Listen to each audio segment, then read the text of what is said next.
अस्सलाम वालेकुम दोस्तों, उम्मीद करता हूँ आप सभी लोग खैरियत से होंगे। Q&A वीडियो में आप लोगों का स्वागत है, जो हर संडे के दिन आता है। आपके द्वारा जो ज़रूरी सवाल पूछे गए होते हैं उसको पिक करता हूँ, उसके जवाब देता हूँ। तो वीडियो को शुरू से आखिर तक देखिएगा। लोग जो है छुट्टी पे आते हैं, कई लोगों के साथ ऐसा होता है कि उनका हुरूप लग जाता है। अब छुट्टी आ गए अपने देश, रिटर्न अभी नहीं गए, उनका हुरूप लग गया। ऐसे ही एक भाई है, कह रहे भाई मेरा हुरूप लग गया है, मैं जा सकता हूँ कि नहीं। पासपोर्ट के रिलेटेड है कि पासपोर्ट रिन्यूअल कब तक कराएं, और भी बहुत सारे जो है सवाल हैं जो करंटली वीज़ा वगैरह के रिलेटेड भी हैं, ट्रैवलिंग के रिलेटेड है सऊदी अरब में। तो ये वीडियो शुरू से आखिर तक देखिएगा ताकि आप लोगों को पूरा जो है ये समझ में आएगा। लोगों को पूछे गए सवालों का हो सकता है कि आपके दिमाग में भी कुछ ऐसे ही सवाल चल रहे हो, तो उसका जवाब इस वीडियो में मिल जाए। तो चलिए, वीडियो की शुरुआत करने से पहले आप लोग से गुजारिश करता हूँ, अगर आप लोग मेरे चैनल पर नए हैं तो चैनल को सब्सक्राइब करके ऑल नोटिफिकेशन ऑन कर लीजिए। फेसबुक इंस्टाग्राम पर अभी तक फॉलो नहीं किए हैं तो आप मुझे फॉलो कर सकते हैं। आपके कुछ भी कंसर्न डाउट ट्रैवलिंग के रिगार्डिंग रहे तो आप मुझसे जुड़ सकते हैं। दोस्तों, सबसे पहला एक सवाल लेना चाहूँगा, नवाब शॉर्ट्स करके हैं। ये कह रहे हैं कि भाई मैंने 7 जून 2024 को जो है पैसे भेजे थे, यानी कल के डेट में 7 तारीख था, और 8 तारीख तक का इनका वैल्यू डेट बता रहा है। पैसे अभी तक अकाउंट में नहीं गए। अब जो है अलग अलग आपको बताना चाहूँगा कि एक से एक जो है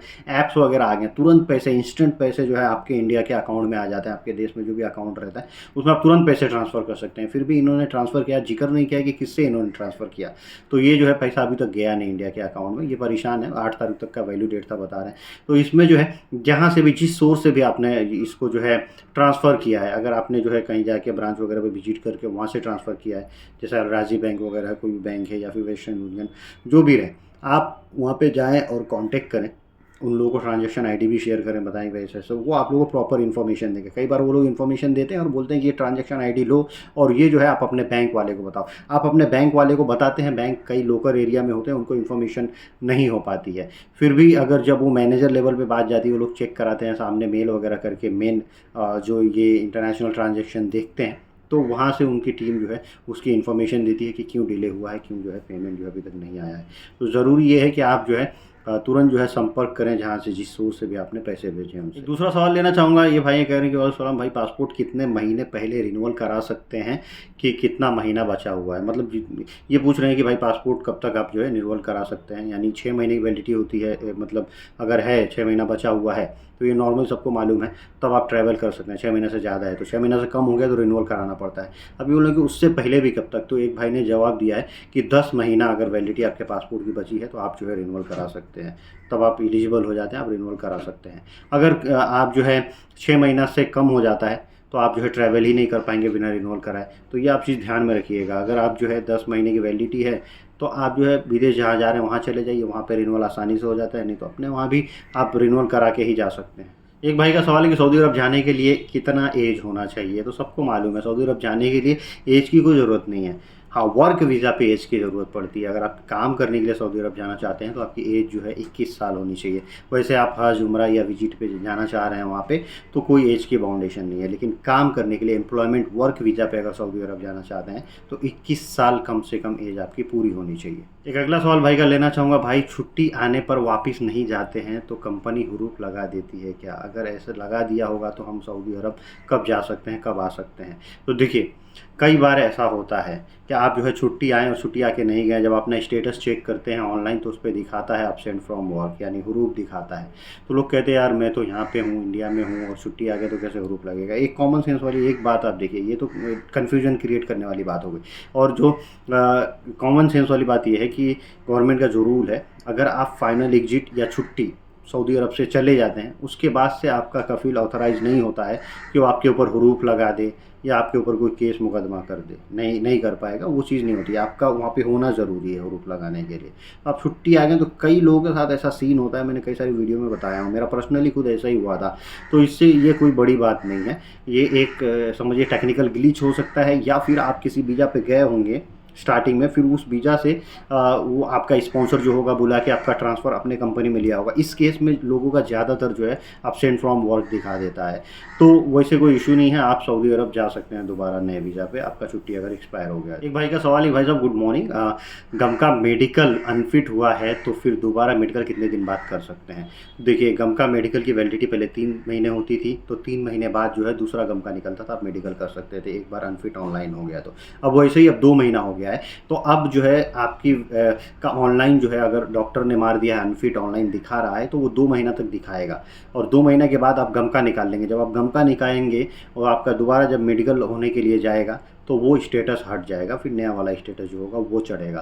तो ये चीज़ ध्यान रखिए, 2 महीना बाद आप जो है गम का काट के मेडिकल करा सकते हैं। एक भाई का सवाल है कि रियाज एम्बेसी में ऑनलाइन फॉर्म कैसे भरें, क्या है। एक भाई ये यही सवाल इनका है। दूसरा भी ये करें कि 7 साल हो गया, इकामा अब तक नहीं बना, एम्बेसी से जाना चाहता हूँ। देखिए, सऊदी अरब में है, 7 साल हो गया, इकामा नहीं बना, फिर भी आप जो है सऊदी अरब में कहीं ना कहीं फंसे हुए हैं, तो आप कोशिश करिए कि एम्बेसी से कैसे भी रब्ता किया जाए। आप मेरे फेसबुक पेज पे जाइए, वहाँ पे जो फीचर्स वीडियो हैं, फीचर्स पोस्ट हैं, उसमें जो है एम्बेसी का से कांटेक्ट करने का जो है डिटेल्स, जो है कांटेक्ट डिटेल्स वहाँ पे लिखा हुआ है, उससे उनसे जो है आप कांटेक्ट कर सकते हैं। उसके थ्रू आपको प्रोसीजर समझा देंगे। एक वीडियो भी होगी मेरे इस चैनल पे जिसमें आप देख पाएंगे कि उसमें क्या प्रोसेस होता है, कैसे ऑनलाइन फॉर्म भर के आप एम्बेसी से कांटेक्ट करते हैं, वो भी मैं बताया हूँ। तो आप प्लीज़ जो है एक बार चेक कर लीजिए। एक भाई का सवाल है कि विदाउट मेडिकल बायोमेट्रिक हो सकता है। भाई बिना मेडिकल का जो है बायोमेट्रिक हो सकता है, लेकिन मोफा करना ज़रूरी होता है। और मोफा ऑफिस वाले कब करते हैं, जब आपका मेडिकल फिट होता है। तो आप कॉमनली, ये कॉमन सेंस वाली बात है, ये समझ लीजिए कि पहले होगा मेडिकल, मेडिकल फिट होगा तो होगा मोफा, फिर आपका होगा बायोमेट्रिक। यानी अगर इस तरह से बात करें तो बिना मेडिकल का आपका बायोमेट्रिक नहीं हो सकता। दूसरा एक भाई ये कह रहे हैं कि सर मेरा ग्रुप टिकट है एयर इंडिया का, टिकट के NPNR और नाम भी बताया है, ये बोल रहे हैं कि शो नहीं कर रहा है। देखिए, ग्रुप जो टिकट होता है, आपने पहले ही बता दिया, ग्रुप टिकट जो है ऑनलाइन शो नहीं करता है। इस पर मैंने 1-2 वीडियो बना के रखा हुआ है, वो वीडियो आप चेक कर सकते हैं। ग्रुप टिकट ऑनलाइन शो नहीं करेगा। वो जो है उसके बारे में डिटेल्स में जानकारी मैंने वीडियोज़ में दिया हूँ, बस आप फिर सिंपली इतना समझिए, वो शो नहीं करेगा। आप उस पर ट्रैवल कर सकते हैं, आपको जो भी टिकट दिया होगा आप जाइए। हाँ, अगर वो टिकट फर्जी होगा, नकली होगा, आप एयरपोर्ट पे जाएंगे तो वो लोग को उनको सिस्टम में दिखा देगा, पता चल जाएगा कि ये नकली है। और असली रहेगा तो आपका पूरा डिटेल्स वहाँ पे आ जाएगा, फिर आप जा सकते हैं। तो वैसे आप जो है एक बार ज़रूर चलिए जाइए। मतलब अगर आप नहीं जाएंगे, बोले ऑनलाइन शो नहीं कर रहा है, एजेंट को बोलेंगे भाई हम नहीं जाएंगे, ये तो ऑनलाइन टिकट शो ही नहीं कर रहा है, तो आपका नुकसान हो सकता है। एक भाई इनका सवाल है कि बायोमेट्रिक होकर 1 महीना हो गया है लेकिन अब तक वीज़ा अप्रूव नहीं हुआ है, अभी क्या करना चाहिए। तो भाई इस केस में ऐसा होता है कि लोग जो है वीज़ा वगैरह के लिए सब चीज़ के लिए अप्लाई कर देते हैं, सब हो जाता है, बायोमेट्रिक हो गया तो खाली वीज़ा लगना ही बाकी रहता है, उसके लिए एग्रीमेंट आता है। तो कई केसेस में जो है वकाले का कभी प्रॉब्लम होता है, कभी कंपनी रुका देती है, कभी कंपनी एग्रीमेंट नहीं देती है। ये जो रहता है, ये सीन होता है कुछ, इसके वजह से जो है आपका जो है वीज़ा डिले होता है। तो हो सकता है कि यही सीन होगा आपका भी, लेकिन अगर ये सब हो गया है तो इंशाल्लाह आपका वीज़ा भी लग जाएगा। एक दूसरे भाई इन्होंने सवाल किया कि भाई दिल्ली में वीज़ा कितने दिन में लगता है। तो दिल्ली में जो वीज़ा लगता है वो डेली सबमिशन होता है, वहाँ पे जितने भी ऑफिस है मंडे से लेके फ्राइडे तक वहाँ सबमिशन होता है, डेली वीज़ा लगता है। तो ये जो डॉक्यूमेंट बताया गया ऊपर अभी बता रहा था, वो सारे अगर रेडी हैं तो किसी भी दिन आपका वीज़ा अगर ऑफिस वाला सबमिशन करेगा तो इशू होके मिल जाएगा सेम डे में। ये एक भाई है, इनका काफ़ी इंपॉर्टेंट सवाल है भाई। ये कह रहे हैं कि मैं जवाजात में जाके जो बैन वगैरह था सब कैंसिल करवा दिया हूँ, फिर आगे कोई मुश्किल तो नहीं होगा ना। भाई जब आप जवाजात में आपने कैंसिल करवा दिया, आपका पहुंच इतना ज़्यादा है, क्या आपने आपके ऊपर लगा बैन हटवा दिया है, तब क्या दिक्कत है। वो बैन ही चेक करेगा। जब आप सऊदी अरब पहुंचेंगे तो बैन, जब वो लोग आपका डिटेल्स जाएंगे, जब आप अपना फिंगर लगाएंगे तो आपका पूरा डिटेल्स आ जाता है। तो उसमें से बैन वाला डिटेल्स आपका हट गया रहेगा, तब कोई इशू नहीं है, आप जा सकते हैं। अगर आपने हटवा लिया है तो आप जो है नए वीज़ा पे सऊदी अरब जा सकते हैं, कोई इशू नहीं है। फिर भी आप एक बार चाहें तो आपका एयरपोर्ट प्रिंट निकलवा के चेक कर लीजिए कन्फर्मेशन के लिए कि आपका बैन हट गया है या ऐसे ही दिखा रहा है। आप मुझसे भी कांटेक्ट कर सकते हैं, उसके कुछ चार्ज होते हैं। आपके इकामा नंबर से मैं भी आपका एयरपोर्ट प्रिंट, मतार पेपर, बैन पेपर जो होता है वो निकलवा के दे सकता हूँ। उससे आपका एकदम डाउट क्लियर हो जाएगा कि आपका बैन हट गया। अगर उस पर नहीं दिखाएगा बैन तो आप सऊदी अरब जा सकते हैं। एक भाई का सवाल है कि सर एक बात बताइए कि मेरा गम का रिपोर्ट में प्रोफेशन कुछ और है और वीज़ा किसी और काम में जा रहा हूँ, तो क्या हो जाएगा काम। तो हो जाएगा भाई। आपने मेडिकल, कई लोग ऐसा करते हैं, कई मेडिकल में प्रोफेशन अलग होता है लेकिन वीज़ा का प्रोफेशन अलग होता है। कई बार ये दोनों मैच नहीं करता। डॉक्टर बोलते हैं कि भाई मौका पे दूसरा है, आप जो है लिखवा के लेकर आओ लेटर हेड पे, जिस ऑफिस से वीज़ा लगाना है वो ऑफिस वाला लेटर हेड देगा या हमको मेल करेगा लेटर हेड पे पूरा मैटर बना के कि भाई ये प्रोफेशन है, उसकी हम जिम्मेदारी लेते हैं, वीज़ा इनका ये लगेगा।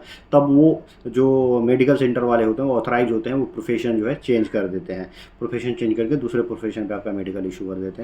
तो ये कोई बड़ी बात नहीं है, थोड़ा अगर कहीं इशू हुआ तो, नहीं तो ज़्यादा केसेस में जो ऐसा ही होता है कि वीज़ा लग जाता है ऐसे ही नॉर्मल। अगला सवाल एक भाई है, कह रहे हैं कि अस्सलाम वालेकुम भाई, सऊदी अरब से अगर छुट्टी जाते हैं नए वीज़ा पे आ सकते हैं कि नहीं, इनका सवाल है। तो भाई जो लोग भी जो है छुट्टी आते हैं अब सऊदी अरब से, वो नए वीज़ा पे छुट्टी एक्सपायर होने के बाद जा सकते हैं। एक भाई ने जवाब ही दे दिया कमेंट करके, भाई 24 अप्रैल को मैं आया हूँ, छुट्टी गया था, ये छुट्टी आए हुए थे, 24 अप्रैल को सऊदी अरब पहुँच गए।